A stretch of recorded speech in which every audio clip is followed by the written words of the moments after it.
Untuk mengulas kabar perombakan kabinet usai Wamenkyu Thomas Juwandono masuk ke jajaran Deputi Bank Indonesia, kita bahas bersama analis politik Adi Prayitno. Selamat petang Mas Adi. Selamat petang. Ya, sudah ramai diperbincangkan soal perombakan kabinet. Kalau pandangan Anda sendiri, apakah ada kemungkinan besar Presiden kembali bongkar kabinet? Kalau jadikan berarti sudah 5 kali.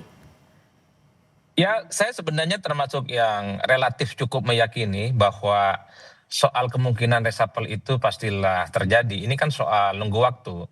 Apakah akan terjadi dalam waktu dekat, dalam waktu sedang, ataukah dalam waktu lama? Tapi bagi saya isu reshuffle ini kan dalam seminggu ini cukup santer diperbincangkan oleh publik, salah satunya oleh kawan-kawan media ya. Tentu pembicaraan ini kan tidak lahir dalam ruang hampa. Pertama selalu dikaitkan dengan adanya kursi kosong yang kemarin Wamenkyu misalnya, kemudian jadi gubernur BI. Kemudian yang paling penting adalah soal ada juga menteri beberapa waktu yang lalu misalnya bolak-balik datang ke Solo dan ada juga yang datang ke Kertanegara. Itu dibaca oleh publik soal kemungkinan tanda-tanda soal kemungkinan reshuffle. Dan bahkan kalau kita ingin melihat tanda-tandanya secara umum adalah soal bencana alam yang terjadi di Sumatera beberapa waktu yang lalu. Itu kan ada sejumlah menteri yang menjadi sorotan, dikritik, dinilai tidak memiliki antisipasi yang cukup cepat ya terkait dengan kasus-kasus penanggulangan terkait dengan isu deforestasi, termasuk juga soal kayu gelondongan goib yang mungkin hingga saat ini itu tidak bisa diungkap secara signifikan. Tiga anasir inilah yang kemudian dijadikan sebagai instrumen oleh publik untuk melihat tanda-tanda bahwa sebenarnya terkait dengan reshuffle itu ya hanyalah tinggal menghitung hari, entah itu kapan. Tentu hanya presidenlah yang punya otoritas segala-galanya. Bahkan kalau kita mau jujur sebenarnya ada sejumlah media yang secara agresif menafsirkan sejumlah menteri yang mungkin posisinya akan digeser. Seperti yang tadi disampaikan oleh Kompas TV misalnya dalam prolognya soal kemungkinan Menlu diganti posisinya jadi Menko misalnya. Itu kan juga menjadi pembicaraan dan Menlu akan diganti oleh wakil ketua komisi 1. Itu tentu bukan sesuatu yang lahir dalam ruang hampa, tapi pastinya sudah mulai beredar soal informasi adanya terkait dengan kemungkinan soal reshuffle ini. Dan bahkan informasi dari kawan-kawan media yang sering ditanyakan ke saya, mungkin juga ada menteri yang nanti posisinya itu direposisi, misalnya menjadi wamen dan seterusnya. Sejumlah nama memang beredar termasuk nama Sugiono, Mas Adi. Tapi kira-kira kalaupun memang reshuffle jadi dilakukan, apa menurut Anda urgensi dari Presiden kembali melakukan reshuffle? Seperti tadi kita ingatkan sebelumnya, di 1 tahun yang lalu sudah 4 kali reshuffle. Kalau ini jadi berarti sudah 5 kali Presiden Prabowo Subianto melakukan reshuffle. Ya saya kira yang ramai soal reshuffle itu adalah soal ganti orang ya.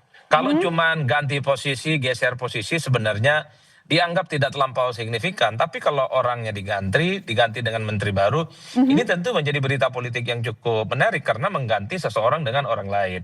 Kalau misalnya soal Menlu yang dispekulasikan akan digeser misalnya terkait dengan PMK, mungkin publik mendengar ini adalah untuk mengakselerasi bagaimana tugas Menteri Luar Negeri itu memang harus lebih perform dibandingkan dengan sebelumnya. Mengingat misalnya Pak Sugiono hari ini adalah sekjen partai besar dan tentu saja butuh keseriusan untuk memaksimalkan kedua tugas ini, satu sisi sebagai Menlu dan satu sisi sebagai sekjen partai. Jadi peran inilah yang mungkin supaya akan semakin maksimal akan diganti oleh posisi anak muda, pengalaman luar negerinya bagus, sehingga isu ini yang kemudian berkembang belakangan ini.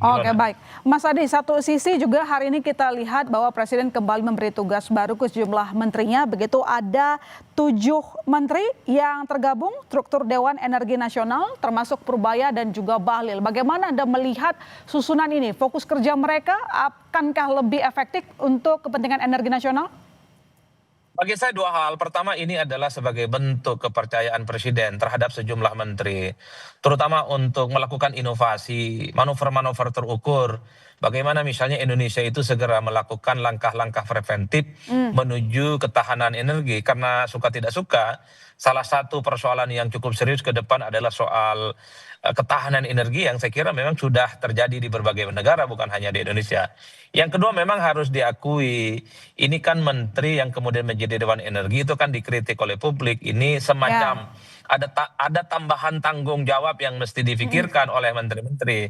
Karena banyak sekali pihak yang mengatakan bahwa sebaiknya menteri fokus dengan kementerian yang saat ini dilakukan. Sementara misalnya Dewan Energi ataupun dewan yang lain terkait dengan akselerasi untuk menyongsong ketahanan energi, saya kira memang sebaiknya diberikan kepada pihak-pihak yang lain yang dipercaya oleh Oke. presiden, dipercaya oleh pemerintah. Tujuannya adalah supaya kinerja ini menteri semakin fokus, dan kemudian terkait dengan ketahanan energi juga ada Oke. orang-orang lain yang juga memang sudah total Mhm. memikirkan daya dan informasi Baik. terkait dengan apapun yang akan dilakukan untuk ketahanan Ya. energi itu. Kan itu yang diperdebatkan oleh publik Ya, sebenarnya. kita tunggulah nanti bagaimana realisasi kalau sudah ada 7 menteri di DEN begitu. Terima kasih Mas Adi telah bergabung di Kompas Petang.